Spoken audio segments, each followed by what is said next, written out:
इसलिए इसको सत्संग कह के ही पुकारते हैं। सत्संग में सत्य का उपदेश होता है, सत्य भक्ति होती है। सत्य का पालन जो करता है वो समझो कि भक्ति के मार्ग पर चला हुआ है। ये जरूरी नहीं है कि आपने नाम लेके ही भक्ति कर सकते हो। बिना नाम लिए भी कितने ऐसे लोग हुए हैं जिनका सीधा मालिक का दरबार खुला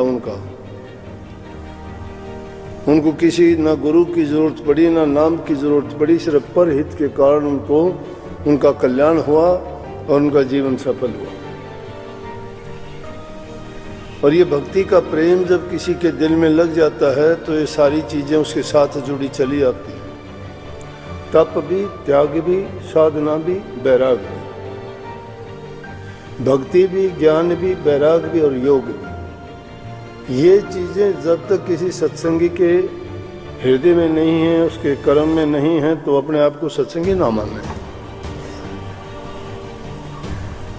अभी ये दो आपने वाणी सुनी जो शब्द गाए थे, बाप बेटा है दोनों, कोई आवाज नहीं पहचान सकता।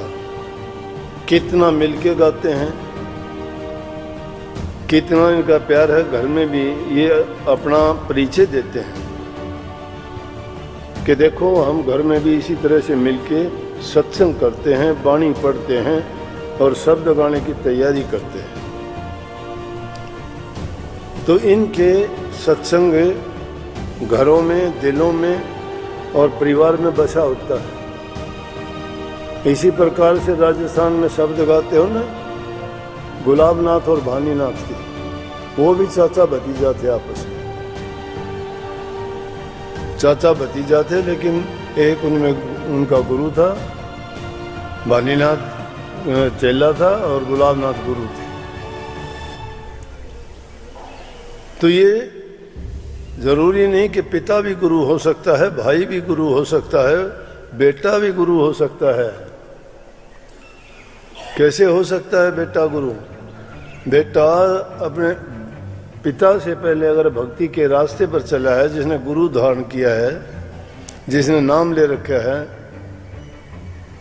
और उसके पिता ने नहीं ले रखा, और अपने बेटे के कहने के कारण या उसके अच्छे कामों को देख के उसका पिता भी उसको कहता है कि मुझे भी तेरे गुरु के पास ले चल, मुझे भी इनाम दिला दे, तो उस जगह पर उसका बेटा उसका गुरु बन के निकलता है। गुरु है कौन?